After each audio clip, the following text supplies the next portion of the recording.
बातें करते हम खेतों की और उसके रखवाली की। हम बीजों की बातें करते उत्तम जल संसाधन की। हम तकनीकी बातें करते फसलों के उत्पादन की। हर किसान का सपना सच हो जीवन सुखद बनाने को। गाँव-गाँव के हर आंगन का प्यारा सा ही दर्शन। कृषि दर्शन, कृषि दर्शन, कृषि दर्शन, कृषि दर्शन, कृषि दर्शन, कृषि दर्शन, कृषि दर्शन, कृषि दर्शन। किसान भाई बहन मन नमस्कार, जोहार। कृषि दर्शन कार्यक्रम में रोरन के बहुत बहुत स्वागत है।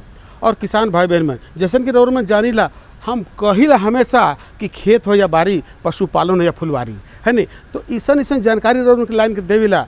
तो जानकारी लेवे कर आगे चलो हमरे देखा थी कृषि समाचार। नमस्कार, कृषि समाचार में आपका स्वागत है। मैं हूं अर्चना। आइए देखते हैं आज कृषि समाचार में क्या है खास। ऋण माफी योजना से राज्य के किसान हो रहे हैं लाभान्वित। लत्तेदार सब्जियों की बेहतर उपज के लिए करें कुछ जरूरी कृषि कार्य। निकाई गुड़ाई के लिए बेहतर उपकरण है डच हो। झारखंड में कृषि को बढ़ावा देने और किसानों की उन्नति के लिए विभिन्न प्रकार की योजनाएं चलाई जाती हैं। वर्तमान में किसानों के लिए चलाई जा रही योजनाओं में एक महत्वपूर्ण योजना है झारखंड कृषि ऋण माफी योजना। ऋण माफी योजना की शुरुआत वित्तीय वर्ष 2020 से 21 में की गई थी। इस योजना के अंतर्गत किसानों द्वारा लिए गए 50,000 तक के ऋण को माफ करने की योजना थी, परंतु वर्तमान में इसी योजना के अंतर्गत नए प्रावधान लाकर 2021 से 22 में किसानों के 1 लाख तक का ऋण माफ किए जा रहे हैं। झींगी, नेनुआ, करेला, लौकी इत्यादि सब्जियां अभी बहुत से किसान भाई लगा रखे होंगे। वर्तमान समय में उनमें कुछ विशेष कृषि कार्य करने की आवश्यकता है। जब इनके लत्तर बढ़ने लगे तो उन्हें जमीन पर ना फैलने दे, क्योंकि फलों के मिट्टी से सीधे संपर्क में रहने से फलों के सड़ने गलने का खतरा रहता है। अतः इसके लिए सहारा दे या छप्पर बनाकर लत्तर को उस पर चढ़ाना उत्तम होता है। साथ ही खेत में जल निकासी की व्यवस्था और निकाई इत्यादि समय से कर ले। सब्जियों में भिंडी हमारे यहाँ लगभग सभी क्षेत्रों में लगाया जाता है। जो किसान भाई इस समय भिंडी लगाने के इच्छुक हैं, वे भिंडी के उन्नत प्रभेदों का चुनाव करें। भिंडी के उन्नत प्रभेदों में मखमली, तुलसी, रोहिणी बेहतर माने जाते हैं। ये प्रभेद अच्छी मात्रा में उपज देने के लिए प्रचलित हैं। मखमली, तुलसी, रोहिणी ये भिंडी के उन्नत प्रभेद में बेहतर माने जाते हैं। वर्तमान समय में इनकी बुआई की जा सकती है। 1 हेक्टेयर भूमि में 8 से 10 किलोग्राम की दर से बीजों की बुआई कर और उचित कृषि कार्यों को करके 150 से 200 क्विंटल तक भिंडी की उपज पाई जा सकती है। गाजर घास के पत्ते गाजर के पत्तों की तरह होते हैं और इसमें सफेद छोटे छोटे फूल आते हैं। यह खरपतवार खेतों और आसपास के खाली पड़े भूमि में अनावश्यक रूप से उगाते हैं, जो खेतीबाड़ी के साथ पशुओं के लिए भी हानिकारक होता है और इसका नियंत्रण भी आसानी से नहीं होता है। कृषि वैज्ञानिकों के अनुसार गाजर घास को नष्ट करने के बजाय इसका उपयोग कंपोस्ट बनाने के लिए करना बेहतर होता है। निकाई गुड़ाई के काम को बेहतर तरीके से करने के लिए किसान डच हो का इस्तेमाल कर सकते हैं। इस कृषि उपकरण से खेत में निकाई गुड़ाई करने के साथ साथ नाली और मेड़ भी बनाया जा सकता है। यह है डच हो। निकाई गुड़ाई के काम के लिए निर्मित इस उपकरण से खेत में नाली और मेड़ भी बना सकते हैं। डच हो द्वारा एक दिन में लगभग 15 डिसमिल खेत में लगे फसलों की निकाई की जा सकती है। इस उपयोगी उपकरण को बिरसा कृषि विश्वविद्यालय के अभियंत्रण विभाग से प्राप्त किया जा सकता है। और अब एक नजर राज्य के कुछ प्रमुख शहरों के मौसम के मिजाज पर। आज राज्य के कुछ प्रमुख शहरों के तापमान इस प्रकार दर्ज किए गए। रांची अधिकतम 34 डिग्री सेल्सियस, न्यूनतम 20 डिग्री सेल्सियस। देवघर अधिकतम 37 डिग्री सेल्सियस, न्यूनतम 19 डिग्री सेल्सियस। जमशेदपुर अधिकतम 37 डिग्री सेल्सियस, न्यूनतम 22 डिग्री सेल्सियस। मेदिनीनगर अधिकतम 35 डिग्री सेल्सियस, न्यूनतम 20 डिग्री सेल्सियस। धनबाद अधिकतम 37 डिग्री सेल्सियस, न्यूनतम 19 डिग्री सेल्सियस। कृषि समाचार में आज इतना ही। परंतु जाते जाते आपसे निवेदन है कि कोरोना गाइडलाइन का पालन अवश्य करें, संक्रमण से बचते हुए कृषि कार्य करें, अपने और अपने परिवार के सदस्यों को कोरोना का टीका अवश्य लगवाएं। अगले अंक में फिर मुलाकात होगी कुछ ताज़ा तरीन खबरों के साथ। तब तक के लिए दीजिए इजाज़त। नमस्कार, जोहार। किसान भाई बहन मन, कृषि समाचार में रोर में तकनीक कर बारे में, उपकरण कर बारे में, मौसम हाल कर बारे में, मंडी भाव कर बारे में और कृषि संबंधी नवा जानकारी मिलक। एखन बेरा हो जाए एक छोटा सा विराम के।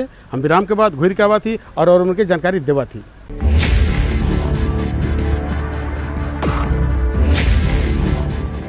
भोजन, जल और शुद्ध वातावरण हमारे जीवन का मुख्य आधार है और कृषि इसका मूल स्तंभ।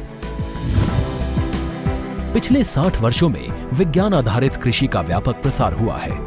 साथ ही कृत्रिम संसाधनों के बढ़ते प्रयोग से कृषि की सतत क्षमता पर चिंताएं बढ़ी हैं। प्रधानमंत्री श्री नरेंद्र मोदी जी के दूरदर्शी नेतृत्व के अंतर्गत रसायन मुक्त जैविक खेती एक महत्वपूर्ण प्रयास है। रसायन मुक्त जैविक खेती को बढ़ावा देने के लिए 5 वर्ष पूर्व सरकार ने परंपरागत कृषि विकास योजना तथा उत्तर पूर्व भारत में जैविक मूल्य श्रृंखला योजनाएं आरंभ की। ऑर्गेनिक फार्मिंग को देश भर में बढ़ावा देने के लिए सरकार अनेक प्रयास कर रही है।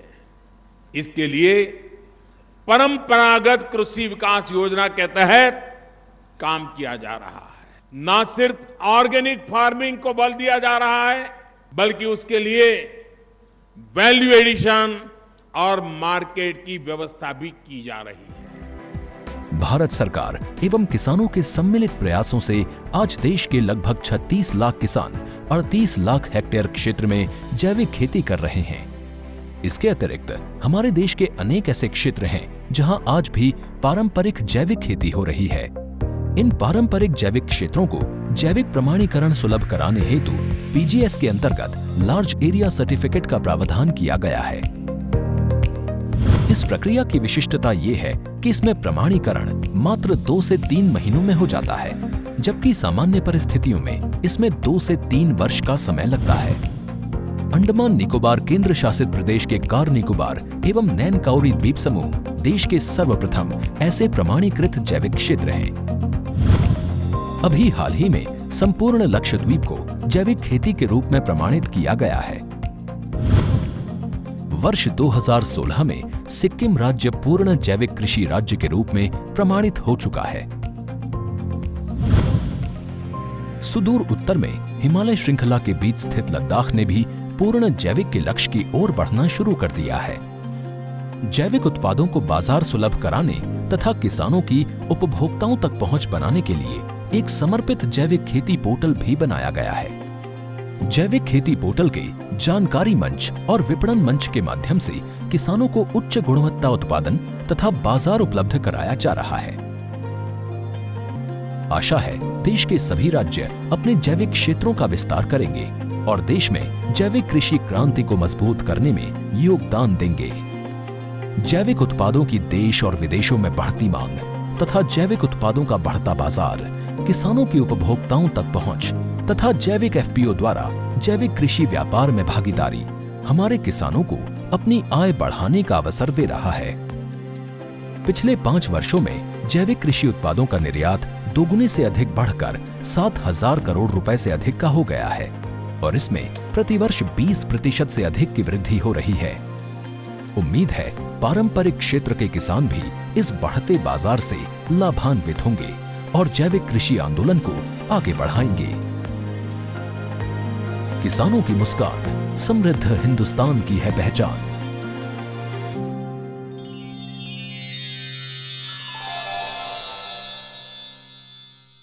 किसान भाई बहन मन, विराम के बाद रौरव मन के बार फिर से स्वागत है। तो चलो अपन कार्यक्रम के आगे बढ़ाती जानकारी को। और आज का जो जानकारी है बहुत सुंदर है, हर किसान भाई बहन मन ले है ना। आज की जो जानकारी है सेम कर वैज्ञानिक खेती। देखो सेम कर खेती तो सब किसान मन करबे करे ना, और उनके मालूम है अच्छा से करे ना, मगर वैज्ञानिक तरीका से करल से उमन कर फसल बहुत सुंदर होगी। आज तो रौरव मन जानबे करीला कि सेम जो है उकर 5 प्रजाति होएला नहीं है। जैसे सफ़ेद हो गलक, लाल हो गलक, हरियर हो गलक, लंबा हो गलक और चापट हो गए है नहीं। तो इकर बारे में जानकारी अगर बढ़िया से चाहिए तो चलू हम पिक्चर कर माध्यम से रौरमन के जानकारी देवत ही। सब्जियों की खेती में सेम एक महत्वपूर्ण स्थान रखता है, क्योंकि सेम की खेती कम लागत में अच्छा मुनाफा देने वाला सौदा है। सेम की खेती में 3 से 4 महीने का वक्त लगता है, लेकिन इसके बाद किसान सेम की खेती से आसानी से 2 से 3 महीने की नकद आमदनी हर रोज कमा सकते हैं। जोहार, कार्यक्रम कृषि दर्शन में आप सबों का स्वागत है। आज हम आप पहुंचे हैं रांची स्थित भारतीय कृषि अनुसंधान केंद्र पलांडू में, और हमारे साथ यहाँ के वैज्ञानिक डॉक्टर आर एस पान जी हैं। आइए उनसे हम जानते हैं सेम की वैज्ञानिक खेती के बारे में। सर, आपका हमारे कार्यक्रम में बहुत बहुत स्वागत है। नमस्कार। अगर हम सेम की वैज्ञानिक खेती की बात करते हैं तो सबसे पहले खेत की तैयारी की बात आती है, तो इसकी शुरुआत कब की जाए और खेत की तैयारी किस तरीके से की जाए? जी हाँ, जैसे सभी किसान भाई जानते हैं, जो सेम यहाँ का एक बहुत लाभदायक फसल है और झारखंड का मिट्टी में ये बहुत सफलतापूर्वक इसकी खेती होती है। तो जैसे सेम की जो वैज्ञानिक खेती के बारे में बात करें तो यहाँ का जो जाड़ा का जो फसल है, जो मूल फसल है, उसके लिए हम लोग जुलाई के अंत में या अगस्त के पहला हफ्ता में इसको बुआई करते हैं। उसके लिए यहाँ का जो मिट्टी हल्की बालुई दोमट मिट्टी यहाँ के लिए बहुत ही उपयुक्त है। तो ज़मीन को 3-4 बार अच्छा तरह से जुताई करके उसमें मतलब आपको करीब 200 से 250 क्विंटल साड़ी हुई गोबर की खाद अच्छा तरह से मिला देते हैं। फिर हम जैसे इसमें 2 प्रकार का किस्म है, तो जैसे झाड़ीदार किस्म है, फिर लतादार किस्म है। तो खेत की तैयारी करके जो झाड़ीदार किस्म है उसके लिए क्यारी बनाना है। तो क्यारी में जो हम मतलब ये खाद जो डालेंगे तो मोटा मोटी 1 हेक्टेयर खेती के लिए करीब 22 kilogram urea, 375 kilogram single super phosphate एवं 67 किलोग्राम म्यूरेट ऑफ पोटास प्रति हेक्टेयर के दर में बुआई से पहले अच्छा तरह से मिट्टी में मिला देना है। सेम की खेती दोमट और बलुई रेतीली मिट्टी वाली हल्की भूमि में आसानी से की जा सकती है, लेकिन पानी के निकास वाली चिकनी दोमट और बलुई रेतीली मिट्टी इसकी खेती के लिए सबसे उपयुक्त माना गया है। खेती के लिए भूमि का पीएच मान 5.5 से 6.0 के बीच होना चाहिए। 1 महीना बाद तो खरपतवार निकालने के बाद निकाई गुड़ाई करके फिर हम और 22 किलोग्राम यूरिया को टॉप ड्रेसिंग के रूप में प्रयोग करते हैं, जाड़ के थोड़ा दूर करके फिर मिट्टी चढ़ा देते हैं। फिर सिंचाई नहीं है तो सिंचाई हम दे देते हैं। सर, तो आपने बताया कि जो झारखंड में जो है निश्चित तौर पे जुलाई के अंतिम अगस्त के फर्स्ट हफ्ते इसको लगाने की बात आपने कही। अगर हम सेम के वैज्ञानिक खेती की बात करते हैं और झारखंड के मौसम की बात करते हैं तो सबसे उपयुक्त किस्म कौन सा होगा? हाँ जी हाँ, तो मैं पहले बताऊँ, जैसे मैंने एक बात किया हूँ, जो जाड़ा का जो फसल है जो उसके लिए हम लोग जुलाई के अंत में लगाता है फिर या अगस्त का पहला हफ्ता में लगाते हैं। लेकिन हमारे झारखंड में एक खासियत है, हमारे यहाँ बेमौसमी सेम का भी खेती होता है, जो हम लोग मई में जून में लगाते हैं। और अभी जो बाज़ार में उपलब्ध हो रहा है, जिसको बेमौसमी ऑफ सीजन खेती जिसको कहा जाता है, बेमौसमी खेती का जो अभी बाज़ार में सेब मिल रहा है, तो अच्छा दाम प्राप्त कर रहे हैं किसान भाई, करीब 40 से 60 रुपये किलो बिक रहा है। तो उसके लिए हम लोग मतलब मई में लगाते हैं, मई जून में लगाते हैं। तो 2 प्रकार का मतलब किस्म है। जो हम किस्म का बात आप किए हैं तो हम पहले किसान भाई को बता दें, जो बेमौसमी खेती के लिए जो हम गर्मी के समय लगाते हैं, जो बरसाती सेम जिसको कहा जाता है, बरसात में हम फलते हैं, हम अच्छा दाम में इसको हम बेचते हैं। जानकार कहते हैं कि तैयार खेत में सेम की बुआई करने के लिए खेत में पहले लगभग 1.5 मीटर की चौड़ी क्यारियां बना लें। क्यारियों के दोनों किनारों पर करीब 1.5 से 2 फीट की दूरी और 2 से 3 सेंटीमीटर की गहराई में 2 से 3 बीजों की बुआई करें। जो उन्नत किस्म है उसमें से हमारे इस केंद्र से एक सफ़ेद चौड़ा रंग के जो फली है उसका किस्म का विकास हुआ है, स्वर्ण ऋतुवर के नाम से है। इसके अलावा यहाँ पर हमारा HADB 32 और HADB 119, HADB 32 गोल आकर के होते हैं, हरे रंग के होते हैं, बहुत अच्छा फलते हैं। अभी किसान भाई जैसे ईट के क्षेत्र में इसका खेती बहुत सफलतापूर्वक कर रहे हैं। हम लोग पिछले शुक्रवार को गए थे तो देखे बहुत अच्छा खेती हो रहा है, बेच भी रहे लोग। और गोंदली सेम बोलते हैं उसको लोग। तो वो बरसाती सेम है, तो उसके लिए भी हमारा एक किस्म है HADB 32 जिसका खेती किसान भाई कर रहे हैं, और 119 नंबर है वो हरा चौड़ा है। तो ये तीनों किस्म जो हमारे यहाँ का है। इसके अलावा जो झाड़ीदार किस्म है उसमें जैसे बाहर का जो किस्म है, जैसे कोंकण कृषि विद्यापीठ महाराष्ट्र से कोंकण भूषण है, फिर हमारा भारतीय बागवानी अनुसंधान संस्थान बेंगलोर से अर्का जय है, विजय है। तो ये सब का खेती झाड़ीदार बेमौसमी खेती के लिए उपयुक्त है। और जो मूल जो सीजन के लिए मतलब जाड़ा के मौसम के लिए जो हम खेती करते हैं, जो हम जुलाई अंत या अगस्त पहला हफ्ते में लगाते हैं, उसके लिए हमारे इस केंद्र से विकसित हुई है स्वर्ण ऋतुभर। ये बहुत ही अच्छी पैदावार देने वाला किस्म है, करीब 300 से 400 क्विंटल प्रति हेक्टेयर से इसका पैदावार है। और ये करीब मतलब 7-8 महीना खेत में रहता है, और ये करीब 120 दिन में 4 महीना बाद इसका फली का तुड़ाई शुरू हो जाता है। इसके अलावा जब भारतीय कृषि अनुसंधान संस्थान नई दिल्ली से पूसा सेम 2, पूसा सेम 3 इसका भी विकास हुआ है। बीज अंकुरन के समय नमी बनाए रखने के लिए 3 से 4 दिन के अंतराल में पानी देते रहना चाहिए। सेम की फसल को मृदा के परीक्षण के आधार पर खाद और उर्वरक का प्रयोग करना चाहिए। दरअसल सेम एक दलहनी फसल है और इस कारण इसकी जड़ ग्रंथियां नत्रजन का स्थिरीकरण कर लेती है, लेकिन आवश्यकता अनुसार मृदा परीक्षण रिपोर्ट के अनुसार किसान बुआई से पहले रासायनिक खाद के रूप में प्रति हेक्टेयर के हिसाब से 130 से 180 क्विंटल गोबर की खाद अथवा कंपोस्ट का उपयोग करें। लाइन से लाइन की दूरी हो जाएगी मतलब 3 फीट, और पौधा से पौधा की दूरी आपको 2 फीट रखना होगा।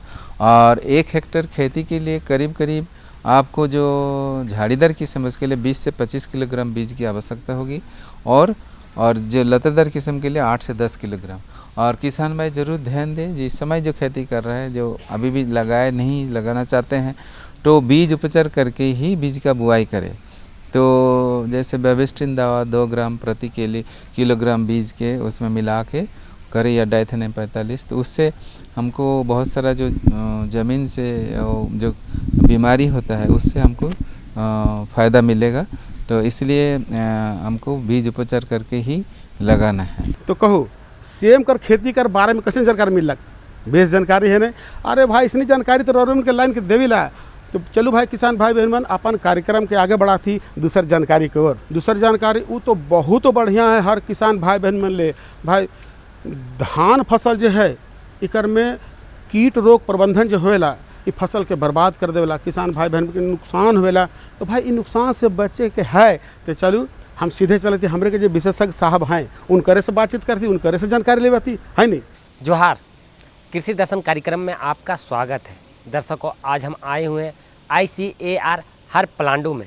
हम आज जानेंगे कि धान में लगने वाले कीट एवं रोग और उनका प्रबंधन कैसे करें। हमारे साथ कृषि विशेषज्ञ डॉक्टर जयपाल सिंह चौधरी जी हैं।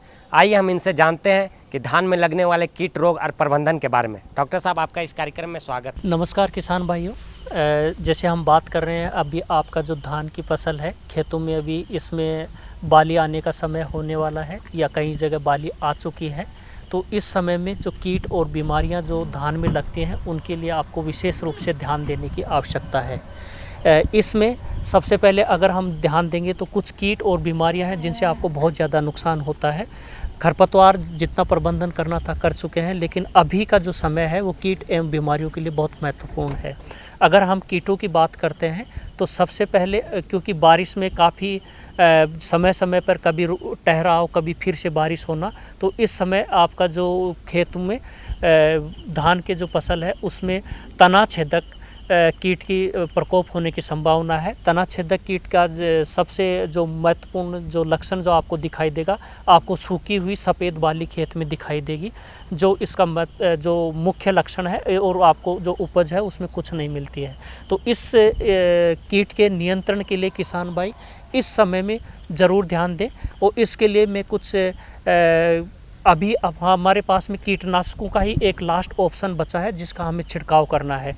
तो कीटनाशकों में क्लोरोएंटेरिलिप्रोल है जो 18.5% EC का आता है, अलग अलग नामों से आता है, लेकिन क्लोरोएंटेरिलिप्रोल 18.5 EC को आप 100 ml प्रति हेक्टेयर या थायोमेथॉक्साम 25 WG को आप 150 ग्राम प्रति लीटर पानी में प्रति हेक्टेयर के हिसाब से, या फिर कार्टाप हाइड्रोक्लोराइड जो पदान के नाम से अलग अलग नामों से आपको मार्केट में मिलता है, उसका 1 kg प्रति हेक्टेयर के हिसाब से आप ज़रूर इस समय में छिड़काव करें।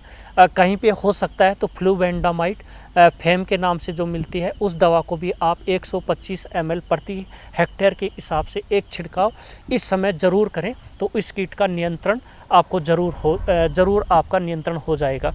इसके साथ में बहुत सारे जो पत्तियों से या तने से रस चूसते हैं, तने से रस चूसने वाला जो मुख्य कीट जो आपका BPH, जिसको हम ब्राउन प्लांट होपर बोलते हैं, इस आम भाषा में भूरा फुदका के नाम से इसको जाना जाता है। इसके लक्षण ये हैं कि आप जहाँ पर आपको खेत में अगर किसी पैच में जला हुआ पैच दिखाई देता है पौधों का, तो वहाँ जाकर के अगर उसके पास के पौधों पे देखेंगे तो तने पे छोटे छोटे आपको फुदका दिखाई देगा। यह इसका मुख्य लक्षण है। इस कीट के आगे के नियंत्रण के लिए अभी आपको जो कीटनाशक है उनका छिड़काव इस समय बहुत ज़रूरी है करना। और इसके लिए जो है, इसके लिए ट्राइफ्लूमेजोफायरम जो आपको पैक्सालोन के नाम से मिलता है, ये दवा जो 94 ml प्रति आपको 200 लीटर पानी में, या फिर पाइमेट्रोजिन जो चेस के नाम से मिलती है, इस दवा को आप 100 ml या फिर डाइनोटेफ्यूरॉन जो आपको ओसो या टोकन के नाम से मिलता है, ये दवा भी आपको 120 ml या फिर 10 ml दवा को 100 लीटर पानी में मिला करके इसका छिड़काव, किसी एक दवा का छिड़काव आप समय रहते ज़रूर करें। अदरवाइज आपका क्या होगा कि इस कीट से नुकसान बहुत तेज़ी से आपकी फसल जलती हुई काला काला धब्बा इसके ऊपर में बालियों पे दिखाई देता है। तो इस गांधी के रस चूसने से, और खेत में जैसे ही जाते हैं तो बदबू आती है एक स्पेशल रूप से। तो ये आपके गंदी बग का प्रकोप जैसे ही दूध या अवस्था आती है इसके ऊपर होती है। तो इस जैसे आपको अगर कीट दिखाई देता है तो इस कीट के नियंत्रण के लिए क्लोरपायरिफोस जो 20 EC आता है, उसको 20 ml दवा को 10 लीटर पानी में मिला करके, या एसिटामपायरिड 20 ग्राम प्रति 10 लीटर पानी में मिला करके आपको, अगर ऐसा नहीं है तो इमिडाक्लोप्रिड जो कॉन्फिडोर के नाम से मिलता है 1 ml दवा 3 लीटर पानी में मिला करके उसका एक छिड़काव ज़रूर करें। अगर आपको आवश्यकता हो तो 7 से 10 दिन के अंतराल पे दूसरा छिड़काव करें। अगर प्रकोप ज़्यादा है तो ये आपके गंदी बग के नियंत्रण के लिए बहुत सहायक होगी। और अगर हम बीमारियों की बात करते हैं किसान भाई, तो सबसे पहले देखते हैं कि ब्लास्ट झोंका बीमारी आती है। झोंका में क्या होता है कि जो आपका बाली देखेंगे, बाली का गर्दन टूट के ऐसे गर्दन नीचे टूट के गिर जाती है। इस रोग में पहले अगर अभी आप पत्तियों पे देखेंगे तो धब्बे दिखाई देंगे भूरे कलर के। तो इन धब्बों से जो बाद में आपका जो बाली का जो गर्दन है उसके ऊपर पहुंचता है और बाली आपकी टूट करके गिर जाती है। इस जो बीमारी है जिसको ब्लास्ट बोलते हैं, इसके जो नियंत्रण है उसके लिए आप कैसुगामाइसिन दवाई जो फंजीसाइड है उसका, या फिर आप हीनोसान जो एडेफेनफोस है हीनोसान के नाम से मिलता है 500 ml दवा को प्रति हेक्टेयर आपका इसका छिड़काव करें।